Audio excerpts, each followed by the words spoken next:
Bonjour. Je vais demander votre attention, s'il vous plaît. Je vais commencer. Bonjour, il me fait plaisir de vous accueillir et de vous présenter Anne-Sophie Saint-Pierre-Clément, qui est ma collègue. Anne-Sophie est travailleuse sociale au programme des maladies neuromusculaires du Centre de réadaptation Marie-Enfant depuis 2014. Elle est d'abord titulaire d'un baccalauréat en service social de l'Université de Montréal, puis plus récemment d'une maîtrise en service social à l'Université du Québec à Montréal. Son mémoire de maîtrise porte sur la transition vers les soins adultes chez les jeunes ayant une maladie neuromusculaire. Elle nous présente la vision des parents de l'autonomie de leur enfant. Alors voilà, à toi, Anne-Sophie. Bonjour. En fait, mon projet de mémoire, je l'ai terminé il n'y a pas si longtemps.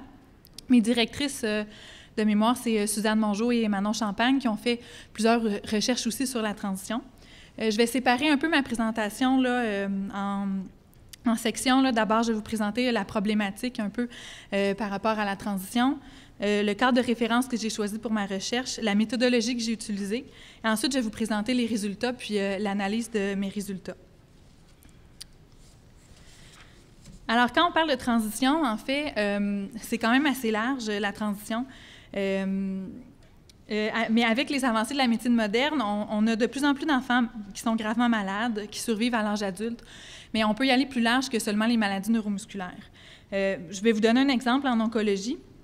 Entre 10 et 16 % des enfants qui sont suivis en soins palliatifs pédiatriques, je voulais dire en soins palliatifs et non pas en oncologie, sont âgés de 19 ans. Alors, ça démontre que il y a un grand changement là, dans la médecine moderne. Ça, c'est une donnée qui date de 2011. Les jeunes qui ont la dystrophie musculaire de Duchenne, par exemple, maintenant, vivent au-delà de l'enfance. Certains décèdent jusqu'à même une trentaine d'années. C'était pas, ça se passait pas comme ça là, avant. Il y a peu de littérature sur la transition de jeunes qui ont des maladies neuromusculaires spécifiquement. Alors moi, quand j'ai fait ma problématique, quand j'ai cherché, j'ai plutôt élargi sur plusieurs sortes de maladies, les maladies orphelines et des maladies plus graves, les maladies chroniques. En fait, ce qui ressort dans la recherche, il ressort en fait que les maladies complexes ont de nombreuses conséquences sur les conditions de vie des familles, sur l'organisation des familles. Il y a un impact sur la santé physique, la santé affective de tous les membres de la famille. La vie sociale est appauvrie, les parents ont peu de soutien de la famille élargie, des amis. La maladie entraîne aussi des conséquences sur la vie professionnelle, sur la vie économique. Tous ces éléments-là viennent de la recherche de Champagne et ses collaboratrices, puis j'ai mis une de leurs citations qui est assez percutante, avec le virage ambulatoire qui vise à réduire le temps d'hospitalisation et privilégie le maintien à domicile. La prise en charge des enfants gravement malades et recevant des soins complexes relève de plus en plus des familles. Et il en va de même que ce soit en pédiatrie, mais aussi là, en adulte. Ensuite, dans ce qu'on parle des maladies orphelines graves, Champagne et Mongeau aussi qui ont écrit, qui sont intéressés en fait à l'expérience des jeunes et de leurs parents. Puis eux, ils ont sorti en fait 7 éléments de leur recherche. D'abord, il ressort que les parents sont peu préparés à la transition de leur enfant malade. Ensuite, les familles se sentent isolées, sont en quête d'informations. Les parents vivent aussi des nombreuses pertes, que ce soit tangibles ou symboliques. Les parents doivent composer aussi avec un changement de culture entre la culture pédiatrique puis la culture des soins adultes. Les parents sont à la recherche de services, de programmes, de milieux. Les parents aussi sont aux prises avec d'importants besoins matériels. Puis finalement, les parents sont, malgré tout leur vécu, ils sont engagés sur le plan social. On peut penser actuellement aux luttes que des parents ont menées dernièrement là, pour les soins exceptionnels, les subventions. Alors, malgré tout leur contexte de vie, c'est des parents qui sont vraiment impliqués dans les luttes sur le plan social. J'ai aussi trouvé un petit peu de littérature sur la transition chez les jeunes qui ont la dystrophie musculaire de Duchenne. Alors, il y en a 2 principalement. Là. Amdami et ses collaborateurs, eux, ils ont pris les meilleurs guides de pratique au Canada. Je crois qu'il y en avait 4. Ils les ont comparés à l'expérience vécue de ces jeunes-là. Ils ont fait des entrevues avec des jeunes. Puis, ce qu'on voit, en fait, c'est que dans les guides, il y a une grande promotion de l'indépendance. Dans le fond, le jeune devrait être encouragé à prendre en charge la gestion de sa santé. C'est ce qui ressort dans les guides. Sauf que les jeunes qui ont été rencontrés, eux, ils favorisent effectivement un discours vers l'indépendance. Quand ils parlent de ça, ça concorde avec les guides. On doit être indépendant, on favorise tout ça. Mais quand on regarde Plus précisément, on se rend compte qu'ils mettent beaucoup l'accent, ces jeunes-là, sur les soins puis sur l'assistance qu'ils ont de leur famille. Alors, on a comme un peu deux discours. Donc, ces jeunes-là, ils essayent de reproduire les chemins normatifs vers l'âge adulte, comme quitter ses parents, commencer le marché du travail, mais ils résistent en même temps parce que ces enfants-là ne déménagent pas chez leurs parents. Alors, on voit vraiment qu'il y a une dichotomie là, dans le discours puis dans ce qui est fait en réalité. Fait que c'est les jeunes qui internalisent le discours, mais qui résistent en même temps, là. Ensuite, la deuxième recherche, j'arrive malheureusement pas à prononcer son nom, là, Schranz, je ne sais pas trop, et collaborateurs, eux aussi, ils ont interviewé des jeunes qui ont la dystrophie musculaire de Duchenne, qui ont vécu la transition. Puis, ils ont fait un documentaire avec... ils ont pris les entrevues, ils ont monté un documentaire, puis ils ont présenté ce documentaire-là à une rencontre d'experts, je crois, qui avait lieu à Amsterdam en 2011, puis leur papier est sorti en 2012. Puis, après discussion de cette grosse rencontre-là, il est ressorti 6 recommandations, dans le fond. La première recommandation, c'est que la conversation sur les enjeux tabous devrait être facilitée au moment de la transition, que la transition doit être pensée beaucoup plus tôt dans le processus, qu'il faut favoriser l'empowerment et la résilience de ces jeunes-là, et il faut donner l'information nécessaire au bon moment. Que le jeune doit aussi être soutenu en lien avec son apparence physique. C'était un élément qui était ressorti dans leur étude. Puis finalement, le 6e point qu'ils ont nommé, c'est qu'il faudrait trouver ce qui est supportant pour que ces jeunes-là puissent aller vers une vie adulte. Ensuite, quand on regarde toute la littérature sur la transition, on voit beaucoup le mot « autonomie » un peu partout, dans un peu tous les textes. On se rend compte que, dans le fond, dans la littérature, ça peut être abordé soit comme un objectif à atteindre, comme un obstacle, mais ça peut aussi être vu comme un besoin prioritaire. Donc, on voit ici que Racine a dit « C'est la reconnaissance de l'autonomie comme une valeur et comme un principe qui guide la prestation de service actuellement. » On voit aussi dans la société qu'il y a une injonction à l'autonomie. L'autonomie, on en parle partout, on en parle un peu tout le temps. La suprématie que la société occidentale accorde à l'autonomie vient teinter, en fait, toute l'expérience de ces jeunes-là qui ont une maladie neuromusculaire, mais ça vient aussi teinter l'expérience de leur famille. Par leurs maladies qui sont évolutives, ces jeunes-là sont physiquement en perte d'autonomie sur les plans fonctionnels, mais il semble que, malgré ça, l'injonction de l'autonomie qui prévaut actuellement a aussi un impact sur la situation parce que vers l'âge adulte, il y a ce passage-là vers la transition. Il y a plusieurs intervenants, institutions qui jugent que ces jeunes-là doivent justement développer leur autonomie. C'est vraiment un élément central. Fait que l'autonomie individuelle est devenue comme une valeur suprême, celle autour de quoi s'organise tout le débat social et tout le débat politique. Donc, pour ces jeunes-là, le paradoxe est grand parce que l'autonomie individuelle est considérée comme un idéal à atteindre, mais objectivement et fonctionnellement, ils ne pourront pas atteindre cet idéal-là. Donc, on voit que les valeurs de la réussite, de la performance sont omniprésentes, puis ça va de parallèle avec la montée de l'individualisme dans la société. Alors ça m'a amené justement à ma question de recherche que Marie-Josée a présentée. Dans le fond, c'est quoi la vision des parents de l'autonomie de leur enfant dans le contexte de la transition? Voici en fait les 5 objectifs là, que je voulais rencontrer pendant ma maîtrise. Dans le fond, je voulais connaître comment les parents vivent la transition vers les soins adultes. Je voulais aussi être capable de décrire comment les parents définissent l'autonomie de manière générale, mais aussi plus particulièrement dans le contexte de la transition. Je voulais explorer avec eux c'est quoi les difficultés et les éléments qu'ils trouvent facilitants dans leur quotidien par rapport à l'autonomie de leur enfant. Puis je voulais analyser aussi le processus, le paradoxe entre gagner l'autonomie par leur âge, mais en perdre au plan fonctionnel à cause de la maladie. Puis finalement, je voulais explorer le point de vue des parents sur leur perception des visions institutionnelles et des intervenants.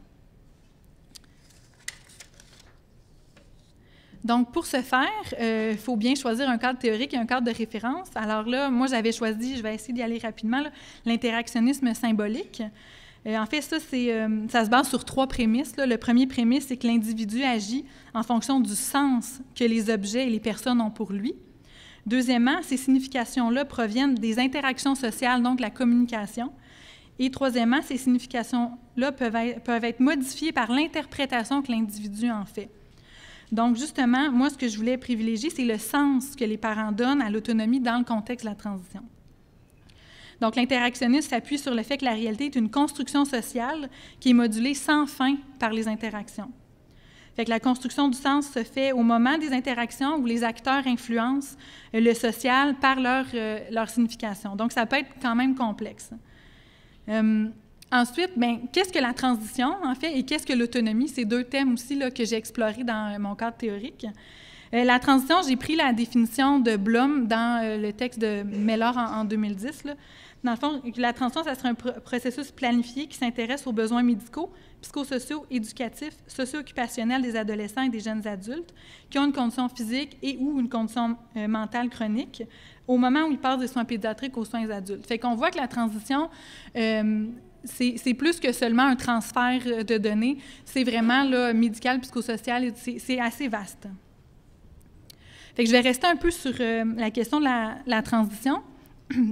Alors là, j'ai exploré encore un peu là, le cadre de référence, puis j'ai trouvé, en fait, la perspective développementale, qui est une théorie qui s'appelle aussi le cycle de vie des familles.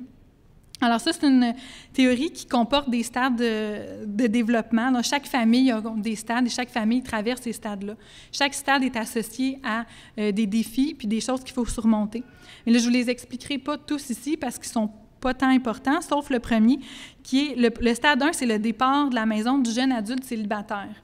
Donc, on voit ici, là, on peut se questionner qu'est-ce que font les jeunes qui ont des maladies neuromusculaires à ce moment-là.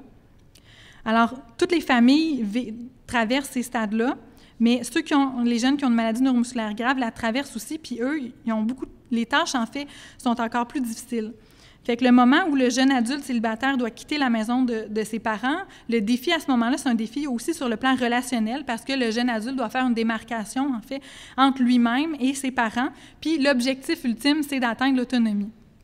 Puis on voit beaucoup ce modèle-là là, dans la société. On peut aussi faire un parallèle de ce modèle-là avec la transition. Au moment où on a un jeune adulte à 18 ans, on le fait transiter vers les soins adultes, qui a une autre culture. Fait qu'on peut faire un parallèle entre la transition puis aussi le cycle de vie des familles.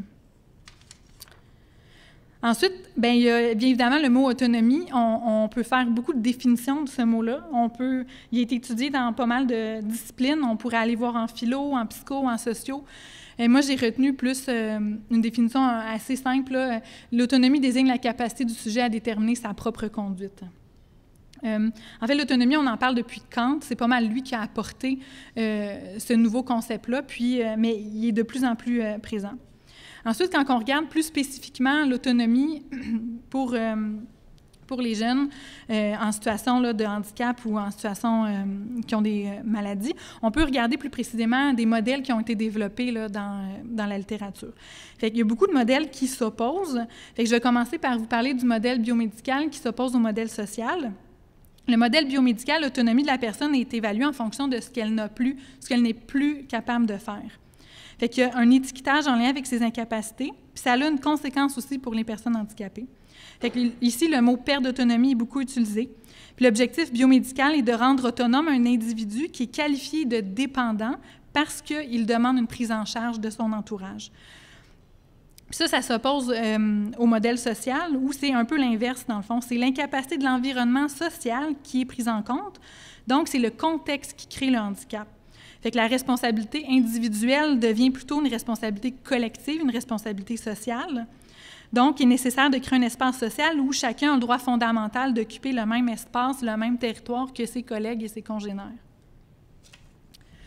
Ensuite, on voit aussi le modèle de la dépendance qui s'oppose directement avec le modèle de l'interdépendance. Donc, la dépendance, c'est l'incapacité à faire seule ses activités de la vie quotidienne.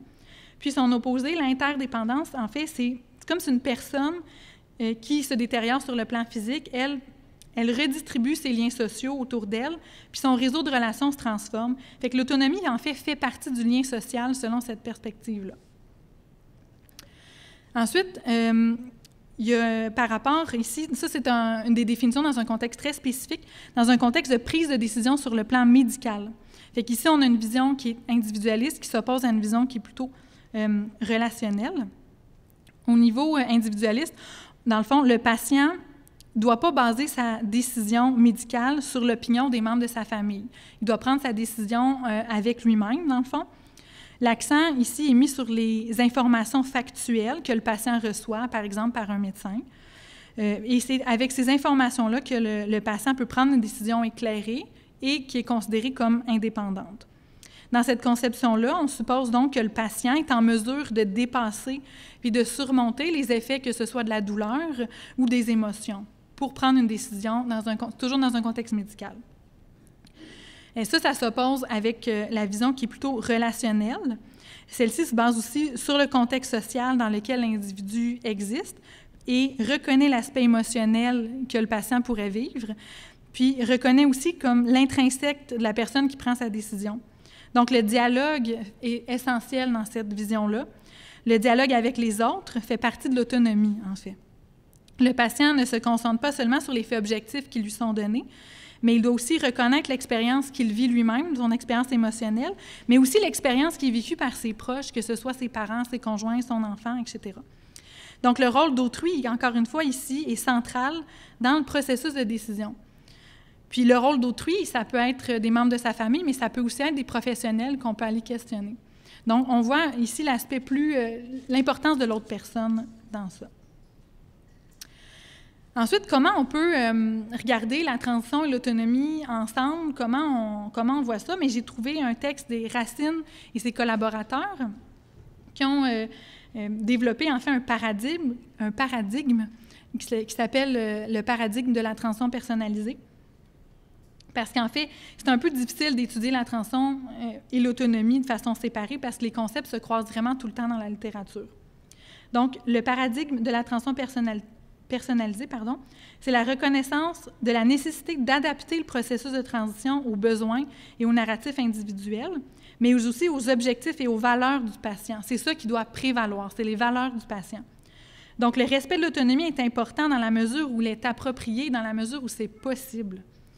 Donc, une approche personnalisée de la transition se construit autour des souhaits, des attentes de l'individu. Donc, pour ces auteurs, un changement doit se faire actuellement au niveau des programmes de transition actuels. On pourrait ajouter même que, puisque chaque condition est unique, en fait, puis les contextes aussi sont différents, c'est un peu difficile de penser de créer un programme de transition qui convient à tout le monde. Donc, pour eux, la recherche de l'autonomie n'est pas l'élément central de la transition personnalisée, mais l'autonomie fait partie d'un processus qui est beaucoup plus large. Donc, dans le fond, l'autonomie, c'est comme un élément parmi beaucoup d'autres éléments pour la transition. Alors, c'est avec toutes ces informations-là que je me suis dit, je vais aller interviewer, en fait, je vais aller sur le terrain, je vais aller voir c'est quoi l'opinion, en fait, des parents de tout ça, de la transition, de l'autonomie. Donc, j'ai fait une collaboration avec Dystrophie musculaire Canada qui ont diffusé mon annonce de recrutement, essentiellement sur les réseaux sociaux, puis par courriel. Dans le fond, j'ai fait 7 entrevues semi-dirigées. Donc, c'est une recherche qualitative. Ces mamans-là devaient avoir vécu la transition des soins pédiatriques aux soins adultes pour avoir un certain recul. Ensuite, moi, ce que j'aimerais vous signifier, c'est que dans le fond, moi, j'ai interviewé 7 mères, mais j'ai fait mon annonce pour avoir des parents. Donc, vraiment, tous les participantes étaient des mères. Il n'y a aucun père qui a répondu à mon annonce de recrutement. Mais on voit aussi dans la littérature que la majorité des proches aidantes sont des femmes. Donc, ça démontre aussi que c'est ce qui ressort aussi dans ce que j'ai vu. En fait, ces 7 mères-là avaient chacun un enfant atteint, un enfant malade. Lors des entrevues, ces enfants-là, ils n'étaient plus des enfants, ils étaient entre 18 et 21 ans. Il y avait une fille et 6 garçons. Les diagnostics un peu mélangés, il y avait 4 jeunes qui avaient la dystrophie musculaire de Duchenne, un jeune qui avait la myotrophie spinale de type 3 et 2 jeunes qui avaient l'ataxie de Friedreich. Puis, il y avait aussi des comorbidités, si on veut. Il y avait un jeune qui avait un trouble de l'autisme et un jeune qui avait une déficience intellectuelle légère. Tous ces jeunes-là, en fait, se déplaçaient en fauteuil roulant motorisé, sauf un qui se déplaçait en fauteuil roulant manuel. Puis celui qui se déplace en fauteuil roulant manuel était capable de faire ses transferts par lui-même. Certains de ces jeunes fréquentent des écoles spécialisées qui durent jusqu'à 21 ans. D'autres font des études postsecondaires, puis d'autres sont aussi à la maison. Alors, il y avait une très grande variété de leur situation. Au niveau socio-économique aussi, là, il y avait une très grande variété. Il y avait des familles en situation de faible revenu, puis des familles qui étaient à l'aise financièrement. Ensuite, j'ai séparé un peu mes résultats en 2 sections. D'abord, je vais vous parler de la transition, puis ensuite, je vais vous parler là, de l'autonomie. Ce qui est ressorti, en fait, c'est que les familles sont en quête d'informations. Elles recherchent les services, elles recherchent des ressources disponibles, puis elles utilisent beaucoup les réseaux sociaux. Donc, une des mamans ici, j'ai fait le choix de ne plus travailler à temps plein. Donc, mon travail maintenant consiste à être à la maison et à faire des recherches. Chercher comment pouvoir se débrouiller, comment intégrer mon enfant. Alors, on voit ici que c'est important, la quête d'information, la recherche de services, la recherche de ressources. Ensuite, les mères vivent aussi de nombreuses pertes tangibles symboliques. Les enjeux peuvent être aussi différents selon les parents parce que, comme je vous ai dit tout à l'heure, certains parents avaient des enfants dans une école spécialisée jusqu'à 21 ans. Donc, ces parents-là avaient vécu la transition au niveau médical, mais il y avait des services de réadaptation au niveau de l'école. Donc, ces parents-là ont beaucoup parlé, en fait, de leur appréhension et de leur inquiétude à quitter l'école spécialisée à l'âge de 21 ans. Il y a des mères aussi qui ont souligné la perte des intervenants en pédiatrie. Ils ont dit aussi qu'il faut reconstruire de nouveaux liens avec de nouvelles personnes. La mère ici, elle raconte en fait la dernière journée lors de son dernier rendez-vous au centre de pédiatrie, au centre de réadaptation en pédiatrie. Puis ça démontre bien son attachement au personnel. Puis ça démontre aussi que souvent ces diagnostics-là sont donnés en très bas âge, donc ces familles-là ont un long vécu avec les intervenants en pédiatrie. Donc, elle dit, ça a été difficile de laisser le centre de réadaptation pédiatrique. Cette journée-là, j'essayais de ne pas trop penser, de ne pas pleurer devant tout le monde. C'est quand même pas facile parce qu'on l'a su, il avait 4 ans. Donc, dans le fond, eux, ils étaient suivis depuis 14 ans. Puis, tu sais, c'est tous des gens qui étaient super. Donc, elle démontrait son attachement auprès des intervenants en pédiatrie. Ensuite, ce qui ressort aussi, c'est que les familles doivent effectivement composer avec un changement de culture entre les soins pédiatriques et les soins adultes. Les parents deviennent en quelque sorte un peu un intervenant pivot. Ils doivent maintenant gérer les rendez-vous du jeune adulte. En plus, ils ont nommé aussi la paperasse, des papiers à compléter, des démarches administratives, ça a été aussi nommé. Mais il y a une des participantes qui a apprécié ce changement de culture-là, mais c'est la participante que son enfant était le moins atteint de l'échantillon. Ici, il y a quelqu'un qui m'appelait en pédiatrie, c'est le temps pour son rendez-vous. J'ai jamais pensé à ça, maintenant il faut que je pense à ça, il faut que je planifie un peu plus. Fait qu'on voit ici, là, cette mère-là qui a nommé que dorénavant, elle doit être un peu un intervenant pivot et doit être un peu plus proactive là, pour les rendez-vous. Ensuite, on voit, c'est des mamans qui sont à la recherche de services, de programmes, de milieux. Ils sont constamment en train de chercher. Il y a une des mères qui a placé son enfant en CHSLD. Puis, en fait, c'est celle-ci, je pourrais vous la lire. Là. On l'avait placée la journée de ses 18 ans. On ne peut pas toujours continuer à faire ça, travailler comme beaucoup, 40 heures à l'extérieur de la maison, puis rendu à la maison, donner des soins, puis courir tout le temps. On a décidé de le mettre en résidence. Mais on n'était pas content de tout ce qui se passait. Il a été là 2 mois. Il était malheureux. On se disait que ça n'a pas d'allure, il va falloir faire de quoi. Puis mon mari, il a dit, on va s'en ouvrir une résidence. En fait, c'est ça qui est arrivé. La famille a ouvert une résidence et ils ont repris leur enfant à la maison. En fait, les parents, enfants, ont quitté leur emploi et leur résidence chez eux était devenue leur nouvel emploi et ça leur permettait de s'occuper de leurs jeunes. J'ai trouvé ça assez percutant là, comme histoire. Ensuite, l'ouverture de sa ressource lui a permis un nouvel emploi qui était flexible pour être là pour son enfant. Il y a une des mères aussi qui a parlé de l'arrêt des services de répit. Quand son jeune a eu 18 ans, pouf, le répit était fini. Donc, elle a dit qu'il n'y a pas d'équivalent à l'âge adulte, puis elle nommait son malaise d'envoyer son enfant en CHSLD parce qu'elle disait que ce n'était pas adapté à son enfant. Fait qu'il y a plusieurs parents qui m'ont parlé là, de CHSLD, à quel point c'était pas adapté. Ensuite, ce qui ressort aussi, c'est que les mères, en fait, ça, c'est un élément positif, les mères reçoivent de nouvelles ressources matérielles. Ils ont parlé les prestations de sécurité de revenus là, à l'âge de 18 ans auxquelles ces enfants-là ont droit. Puis la transition est comme associée indirectement aussi à une plus grande aide du CLSC, c'est ça qui est ressorti. En fait, certaines mères ont même 3 bains complets par semaine. Ça s'est passé pendant la transition. Est-ce que c'est une cause? Je ne sais pas. Ici, une personne du CLSC qui vient 1 fois par semaine pour la douche, c'est nouveau ça. Ça fait juste 1 an qu'on fait ça. Avant, on ne le faisait pas, mais là, on a commencé à le faire pour que ça nous donne un peu de répit, nous aussi. Donc ça, c'est un élément qui est positif, l'ajout de services au CLSC. Ensuite, par rapport à l'engagement sur le plan social, j'ai aussi vu certains parents qui ont une intention de s'engager sur le plan social. Sauf qu'ici, on voit aussi la maman qui, sur une plateforme là, des réseaux sociaux, là, Facebook pour ne pas le nommer, là, c'est pour ça que moi, j'en donne au groupe sur une plateforme. J'aide les mamans qui arrivent dans une situation, puis après, c'est nouveau.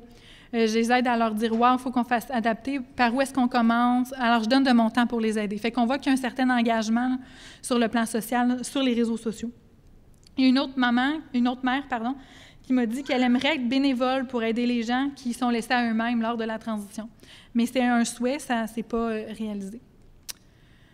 Ensuite, j'ai bifurqué un peu vers l'autonomie. Quand on leur pose la question « C'est quoi pour vous l'autonomie? » En fait, les mères me répondent tous par ce que leur enfant n'est plus capable de faire. Elles me répondent tous par quelque chose qui est fonctionnel. Donc, on peut le voir l'exemple ici. Pour moi, l'autonomie, c'est quelqu'un qui est capable de faire ses choses par elle-même. Alors, on voit que c'est très, comme si on veut, biomédical, là. On est très dans ce qu'on fait pas. Sauf que quand on questionne un peu plus profondément, en fait, on parle de processus décisionnel, de prendre des décisions, mais on se rend compte que finalement, leur définition d'autonomie n'est pas si simple que ça.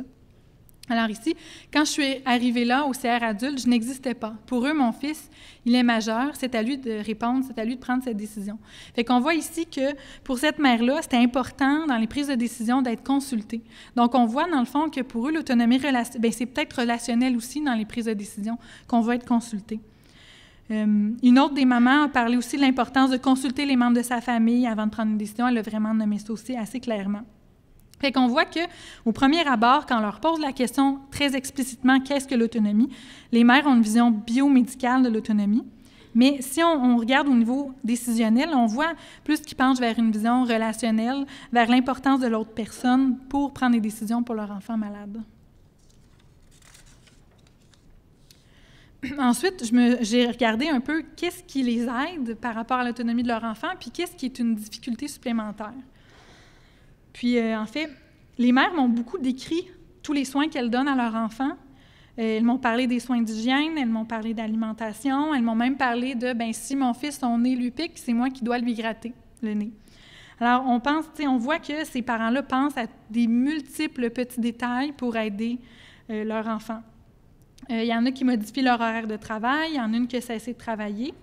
Puis, elles ont aussi un très grand sentiment d'inquiétude lorsqu'elles ne sont pas avec leurs jeunes. Fait qu'on peut voir ici, dans cet exemple, il ne peut pas être seul pour une longue période de temps. Moi, je m'inquiète. Quand je travaille, je l'appelle comme à l'heure de la pause, à l'heure du lunch, après le travail, juste pour savoir. Donc, on voit que l'inquiétude est tout le temps présente. Fait que ça démontre aussi que ça a un impact majeur sur toute l'organisation familiale. Ensuite, un élément qui est vraiment beaucoup ressorti, c'est l'aménagement de l'environnement. Elles en ont beaucoup parlé. Ça peut être à la fois un élément facilitant puis à la fois une difficulté. Parce qu'elles ont beaucoup parlé des barrières architecturales à l'extérieur de la maison. Puis ça, c'était vraiment considéré comme une très grande difficulté. On voit bien l'exemple là, ici. Il aurait bien voulu aller par lui-même chercher ses médicaments à la pharmacie. Il a une rue à traverser. C'est impossible pour lui, c'est dangereux parce qu'il n'est pas capable de rejoindre le bouton pour la lumière de passage. Donc, cette maman-là m'avait même quasiment fait un dessin à quel point elle m'avait expliqué qu'il y avait un petit peu de boue, le fauteuil ne se rendait pas assez près, son enfant n'était pas capable de lever le bras assez haut pour peser sur le bouton. Et près de chez elle, si on ne pesait pas sur le bouton, la lumière ne changeait pas. Donc, il était impossible pour son enfant d'aller traverser la rue pour chercher son médicament. Donc, on voit les barrières architecturales sont vraiment, vraiment une difficulté au niveau de l'autonomie. Mais à l'inverse, quand on adapte l'environnement intérieur, ça, c'est considéré comme un élément super facilitant. Fait qu'on peut voir aussi, on peut ici faire un lien avec, quand je vous parlais du modèle social, de l'autonomie, où l'environnement crée le handicap, bien, on peut aussi faire un parallèle avec ça. Si l'environnement avait été plus accessible, plus adapté, est-ce que ce jeune-là aurait pu aller chercher ses médicaments? Bien, peut-être. Ensuite, les parents m'ont aussi parlé d'aide technique puis de technologie. Ils m'ont parlé beaucoup, mais ça, c'est beaucoup, en fait, un élément facilitant, là. Ici, l'exemple, c'était un bras motorisé. Le bras motorisé, ça m'aide dans le quotidien. En fait, ça m'aide, c'est la maman qui parle, ça m'aide dans le quotidien. Il le dirige avec une manette. Fait que s'il rentre dans la maison puis il a soif, il va pouvoir ouvrir le frigidaire, se prendre une canette de jus. Il n'est pas là à être dépendant d'avoir un service ou dépendant que quelqu'un vienne le faire à sa place. Alors, ça, c'est un bon exemple qui dit à quel point les aides techniques sont des éléments facilitants pour eux. Donc, on voit que plus le jeune est atteint dans mon échantillon, plus il y a des aides techniques à sa disposition. Par aide technique, les parents m'ont parlé de lit électrique, de siège d'aisance, de manette électrique pour ouvrir des portes, puis le fameux bras motorisé pour prendre des objets. Donc, ces aides-là sont vues comme un élément facilitant parce qu'elles permettent d'avoir un certain contrôle sur l'environnement. Ensuite, les parents ont aussi parlé de leur réseau de soutien, qu'il soit formel ou informel. Ils ont parlé des services de préposés offerts par le CLSC, ça, c'est d'une grande aide pour eux. Sauf qu'ils ont aussi parlé qu'il y a des programmes dans les milieux institutionnels qui sont considérés comme une difficulté. Comme un exemple, il existe un programme d'intégration au travail, puis la mère m'expliquait que son enfant ne pouvait pas y aller parce qu'il n'était pas capable d'aller à la toilette seul, donc c'est un critère d'exclusion. Donc, il existe même au niveau des institutions des programmes qui peuvent être considérés comme une difficulté. Les mères aussi nommées vivent beaucoup d'isolement, aussi par rapport à leur propre famille, parce que souvent les résidences des membres de la famille élargie sont en général pas adaptées, pas accessibles. Donc, quand ces jeunes-là commencent à utiliser un fauteuil roulant ou même un fauteuil motorisé, c'est très, très lourd, ça ne se soulève pas facilement. En fait, ça ne se soulève pas. Ils ne peuvent pas aller visiter les membres de leur famille comme ils le faisaient avant. Les parents m'ont aussi parlé de la compréhension de leur entourage qui peut être limitée. Puis, une mère m'a aussi parlé que les intervenants du réseau peuvent être une difficulté parce qu'elle avait rencontré une travailleuse sociale qui voulait absolument qu'elle place son enfant, puis elle n'était pas du tout d'accord avec ça. Fait que elle était une très grande difficulté. Donc, ici, l'exemple de cette mère-là, elle démontre bien qu'elle ne peut plus aller dans sa famille élargie. C'est pas adapté où est-ce qu'on s'en va.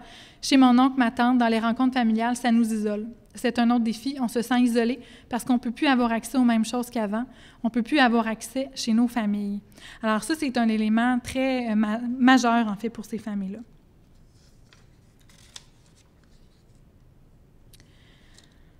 Ensuite, je vais vous parler de la vision de leur propre rôle de parents. Parce qu'en fond, depuis qu'elles ont un enfant malade, on peut voir que leur propre rôle, leur propre perception de leur rôle s'est transformée depuis qu'elles ont un enfant qui présente un handicap. En fait, elles s'expriment beaucoup par le « on » et par le « nous ». Quand elles parlent de leur enfant, le meilleur exemple, c'est « on est en fauteuil ». Fait que dans le fond, on est en fauteuil en parlant de son enfant. Donc, c'est comme si elles s'incluent dans la situation d'handicap de leur enfant. Puis les mères aussi ont beaucoup nommé le fait qu'elles ne peuvent pas se permettre d'être malades. Elles se questionnent aussi sur qui va prendre soin de mon enfant si je suis hospitalisée, si j'ai un problème de santé, que ce soit physique ou mental. C'est comme si elles ne pouvaient plus se permettre d'être malades. Puis, ce qui ressort aussi, c'est que ces mamans-là, des fois, aimeraient ça juste avoir un rôle de mère, mais qu'en fait, leur rôle est vraiment plus gros que juste un rôle de mère parce qu'ils ont beaucoup, beaucoup de rôles, ils ont des rôles multiples. Comme ici, parce que j'aimerais ça, des fois, être juste une mère avec mon fils. Tu sais, j'ai envie d'être une mère, pas une infirmière, pas une travailleuse sociale, une agent d'intégration, un agent de liaison, je veux juste être une mère. Alors ça démontre à quel point ça peut tout bousculer la vie familiale.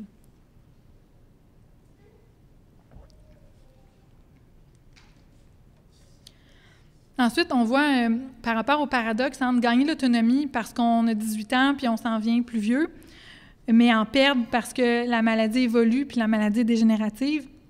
Ça aussi, ça ressort un peu des entrevues que j'ai faites avec ces mères-là.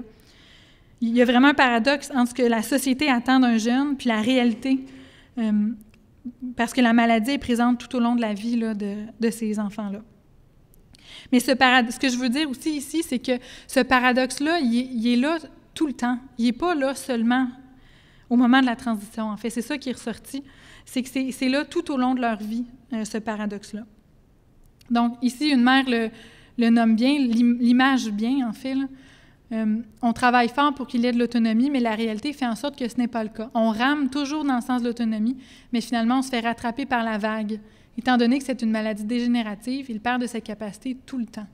Donc, on voit que, oui, il existe le paradoxe entre on devient plus vieux, mais on perd à cause de la maladie. Moi, je m'étais dit, ça doit être pendant la transition, ça doit être exacerbé, mais en fait, ce qui ressort, c'est que c'est un paradoxe qui est là tout le temps. Puis ensuite, j'ai questionné aussi les mères sur comment vous percevez la vision des milieux institutionnels, comment vous percevez la vision des intervenants. Puis en fait, les mères répondent que les intervenants parlent beaucoup d'autonomie fonctionnelle. Comme un des exemples ici, c'est par rapport à des boutons. Ils étant les intervenants, là, ils demandaient toujours « Est-ce que tu fais ça? Est-ce que tu es capable de boutonner? » Oui, il peut rester là et en 20 minutes faire ses boutons. Il faut que je parte à 7 heures le matin, c'est moi qui va faire les boutons. Donc, on voit ici que les mères nomment que les intervenants parlent beaucoup justement d'autonomie au niveau physique, au niveau fonctionnel. Puis, par rapport à l'autonomie décisionnelle, il y a une des mères qui avait déploré que les intervenants mettaient parfois de la pression sur son enfant puis sur elle. Mettait de la pression sur son enfant au niveau décisionnel pour que l'enfant prenne des décisions sans considérer le parent. Fait que ça la mettait un peu à l'envers.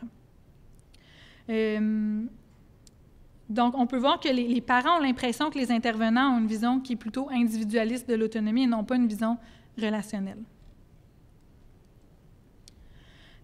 Ensuite, j'ai pris tous ces résultats-là, puis j'ai regardé aussi par rapport au cadre de référence puis à la problématique que j'ai trouvée.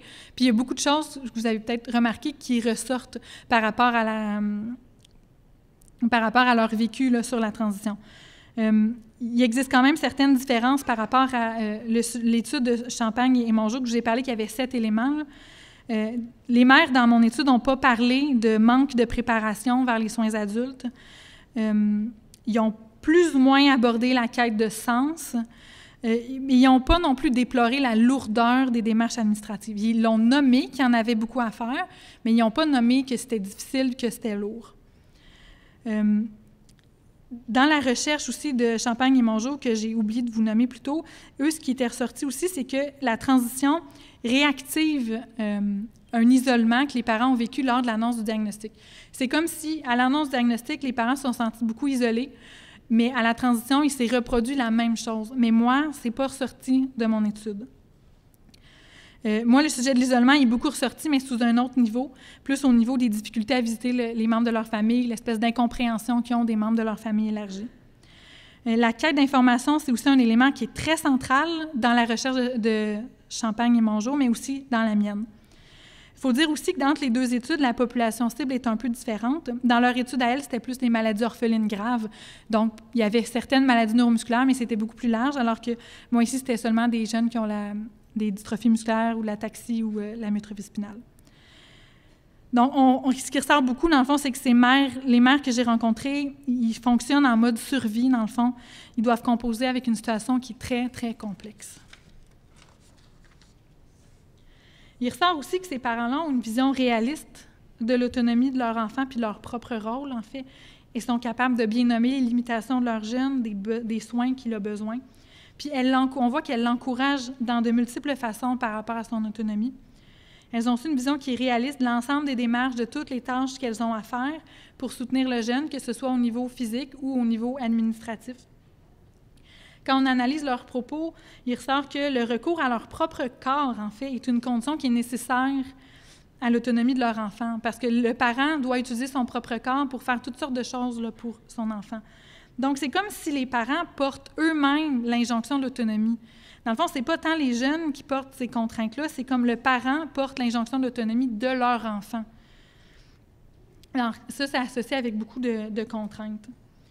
Une vision de l'autonomie, elle ne cadre pas non plus avec la perspective développementale que je vous ai présentée dans mon cadre de référence, en fait. Dans le scénario idéal, le jeune quitte la maison familiale. Mais ici, il est ressorti que c'est les parents qui apportent quotidiennement du soutien à leur enfant malade. Puis, en fait, la totalité des jeunes de mon échantillon habitaient chez leurs parents, sauf un qui est allé en CHSLD puis qui est revenu. Ensuite, il semble que la culture organisationnelle aussi des milieux de soins adultes soit aussi un peu construite sur le modèle du cycle de vie des familles, dans le sens qu'on passe de la pédiatrie vers l'adulte, mais ça ne cadre pas avec ce que les parents recherchent. C'est une approche, en fait, qui est beaucoup trop normative pour ces jeunes-là. Puis la transition est aussi un moment où les familles sont plus vulnérables parce qu'elles vivent aussi du stress. Oui, ça, je l'ai dit. Ensuite, par rapport à leur définition d'autonomie, on voit que leur vision s'apparente au modèle biomédical quand on leur pose la question directement. Mais quand on analyse plus leurs propos, on voit qu'ils ont une vision qui est plutôt orientée vers le modèle social, surtout quand elles nous parlent d'environnement. Puis elles s'orientent aussi plus vers le modèle d'interdépendance, l'importance de l'autre personne, en fait, dans la relation. Puis dans un contexte décisionnel, on voit bien qu'elles ont une vision très relationnelle de l'autonomie, parce qu'elles prennent beaucoup en considération l'importance d'autres personnes dans les décisions. Elles ont l'impression que les institutions ont une vision qui se rapproche plus du modèle biomédical, où le professionnel évalue le jeune en fonction de ce qu'il ne peut plus faire, puis en essayant de trouver des alternatives. Puis il y a aussi quelques-uns de mes résultats qui indiquent que parfois, les objectifs de certains intervenants et les objectifs des parents peuvent se montrer en tension, en contradiction, autour du maintien de certaines capacités. Là, je vous ai parlé de l'exemple du bouton, mais il y a beaucoup d'autres exemples qui étaient ressortis. Donc, dans le fond, la situation de chaque jeune de mon échantillon a été complexe, singulière. Aucune des situations n'était similaire. Certains des jeunes avaient une limitation au niveau cognitif, d'autres fréquentent des institutions postsecondaires, cégep, université. Donc, c'est aussi ici difficile de penser qu'un modèle unique de transition soit bénéfique pour tous ces jeunes-là. Fait que ça rejoint le constat de Racine que je vous ai parlé plus tôt sur la transition personnalisée. Dans le fond, dans la société actuelle, l'autonomie est présentée comme une valeur suprême, puis un but à atteindre. Puis il règne aussi cette forme d'injonction à l'autonomie. Puis dans la transition, l'accent est mis sur cet aspect-là de l'autonomie. Par contre, les auteurs, Racine et ses collaborateurs, eux, ils nomment bien l'importance d'adapter le processus de transition aux besoins, mais aussi au narratif, donc à leur histoire de ces jeunes-là et de leurs parents. Donc la question de l'autonomie est importante si et seulement si elle est pertinente. Donc, les résultats de mon mémoire vont aussi dans le même sens. Bon, c'est ce que je viens de dire, finalement. Je n'avais pas changé la slide. Bon. Donc, dans le fond, même s'il existe un paradoxe entre gagner l'autonomie par l'âge puis perdre à cause de la maladie, pour les mamans que j'ai rencontrées, l'autonomie ne constitue pas une préoccupation majeure lors de la transition. En fait, la question de l'autonomie physique, c'est une inquiétude tout au long de leur vie, dans le fond. Puis, même à 4 ans, il y avait cette même inquiétude. Donc, les mères soutiennent sans relâche l'autonomie de leur enfant bien avant l'âge de la majorité. Elles le font soit en l'encourageant ou en suppléant pour des actions et même pour certaines décisions parfois. Donc, l'autonomie ne constitue pas l'enjeu central au moment de la transition. Puis, ces mamans-là ont mis en relief l'importance que l'environnement soit adapté pour soutenir l'autonomie de leur enfant. Donc, l'enjeu central se situerait plus au niveau des mesures de soutien et des services que ces familles-là reçoivent, parce qu'on voit une diminution aussi par exemple, du répit, comme je vous ai parlé tout à l'heure. Donc, les résultats de mon mémoire illustrent le fait que l'accent devrait être mis plus sur l'augmentation du soutien aux proches aidants. Dans ce cas-ci, c'est les parents. Donc, pour conclure, c'est aussi difficile de penser qu'un modèle unique de transition soit bénéfique. Puis, dans le fond, je suis bien d'accord avec Racine, puis je vous invite à lire son papier. Puis, je pense que j'ai parlé un peu vite. Il reste une quinzaine de minutes pour les questions, si vous en avez. Merci.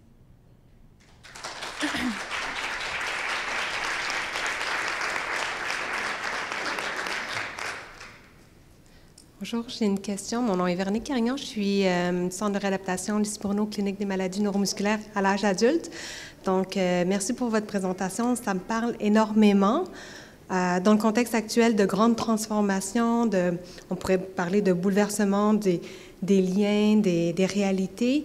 Est-ce que vous allez continuer votre réflexion pour apporter, peut-être pas des solutions miracles comme rajouter plein de services, mais pour faciliter la transition aussi au volet adulte, non pas de rajouter, comme je vous disais, des services, mais de nous aider comme cliniciens, comme équipe, de créer des ponts, de favoriser l'enseignement à l'accessibilité à des services, parce qu'on ne va pas les créer nécessairement, les services comme petite clinique neuromusculaire à Montréal versus, mais comment aider une personne qui, du jour au lendemain, doit contacter des services, qui doit contacter des intervenants, qui doit solliciter des services, qui doit dire c'est quoi leurs besoins, et comment faire aussi pour intégrer davantage autant l'autonomie, parce que, bon, c'est comme je suis coordonnatrice clinique, donc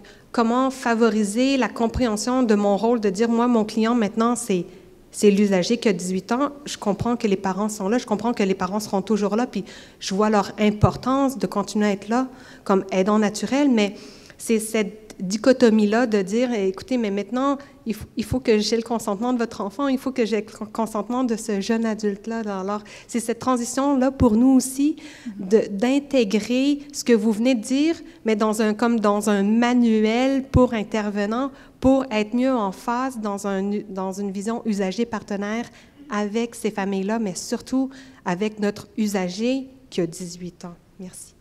Mais c'est sûr que c'est une question comme très complexe. Puis moi, en ce moment, en fait, j'ai comme 2 chapeaux. J'ai fait ma maîtrise à l'UQAM, mais je suis aussi travailleuse sociale en pédiatrie à Marie-Enfant. Puis nous aussi, on peut avoir ces mêmes questions-là à l'âge de 14 ans, où c'est le moment de consentement par les jeunes et non. Fait que là, il faut aussi manœuvrer là-dedans. C'est des questions auxquelles, malheureusement, j'ai pas une réponse très claire. Il faut qu'on continue à y réfléchir. Je pense qu'il y a des choses structurelles auxquelles nous, comme petite clinique, on peut difficilement mettre en place quand on parle de répit, quand on parle de choses structurelles, de ressources. C'est sûr que nous, comme intervenants, on a peu de moyens pour ça, mais je pense que c'est une réflexion qu'il faut qu'on continue à avoir. Je pense qu'il ne faut pas qu'on perde de vue le parent là-dedans, mais effectivement, il ne faut pas qu'on perde de vue que ces jeunes-là sont aussi des adultes. Fait que c'est vrai que en fait, malheureusement, je n'ai pas de réponse à votre question. Mais c'est pas... Je pense que c'est quelque chose qu'il faut pas qu'on... Il faudrait pas qu'on trouve, par exemple, un modèle, puis qu'on s'assoie dans ce modèle-là, puis qu'on mette en place des choses. C'est selon moi, il faudrait toujours qu'on y aille un peu au cas par cas, parce que chaque situation est vraiment singulière, chaque situation est vraiment unique. Fait que je pense que c'est un peu difficile aussi d'essayer d'avoir un modèle qui convient pour tous, en fait. Puis c'est d'autant plus difficile quand il y a peu de ressources, si on parle de répit. Puis quand on parle aussi, ces familles-là, ils ont été transférées un peu partout. Fait que parfois, ces mamans-là me disaient, ben moi, je m'en vais en neuro à tel endroit, en pneumo à tel endroit, en physiatrie à tel endroit, puis en réadaptation, ben à tel endroit. Puis finalement, ben pour telle chose, je m'en vais en privé. Fait qu'au final, ils se rendent compte qu'ils ont un agenda très, très gros, avec beaucoup, beaucoup d'endroits, mais ça, nous, comme personne, on a comme petite clinique, peu de moyens là-dessus, en fait, là. Fait que c'est comment les accompagner là-dedans. En fait, c'était une bonne question. Ouais, c'est une bonne question. Je ne sais pas s'il y a des gens qui ont des pistes de réflexion ou qui veulent répondre aussi à cette question. Bonjour. Alors, moi aussi, je suis travailleuse sociale à Marie-Enfant, Anne-Sophie est ma collègue. Je voulais juste rajouter, je pense que comme clinique pédiatrique, on a aussi un travail à faire en amont pour pouvoir soutenir ces familles-là et ces parents-là vers cette transition-là. Donc, et c'est ça qu'il faut qu'on mette en place et qu'on puisse peut-être s'inspirer d'autres modèles qui sont faits actuellement, puis de pouvoir adapter ça à chaque famille, en fait, qu'on voit, là. Donc, voilà. En fait, moi, j'avais une autre question. Là. Je suis la collègue de Véronique, aussi coordonnatrice clinique à Lucie Bruno. Donc, je me questionnais, c'était quoi la vie des jeunes? Parce qu'on entend beaucoup les mamans, leur point de vue sur le choc, la transition, puis je le comprends bien, mais j'entends peu les jeunes, eux, c'est quoi leur opinion par rapport à tout ce que vous avez abordé? Mais moi, je n'ai pas interviewé. Moi, au départ, ce que je voulais faire, je voulais interviewer des jeunes, je voulais interviewer des intervenants, puis des parents. Puis là, on m'a dit ça, non, Anne-Sophie, c'est du doctorat. À la maîtrise, il faut que tu choisisses. Puis moi, vu que j'interviens majoritairement auprès des parents, j'ai choisi de questionner les parents par rapport à ça. Mais non, moi, je n'ai pas questionné les jeunes. Au début, je vous ai parlé de certaines recherches sur les... peut-être je pourrais revenir, là. Il y a 2 recherches que j'ai vues sur la transition de jeunes Duchenne, et c'était eux qui étaient questionnés. Fait que peut-être je pourrais peut-être voir après, pour vous donner la bibliographie, on pourrait regarder ça, puis de voir... mon Dieu, je ne sais plus où est-ce que c'est, là.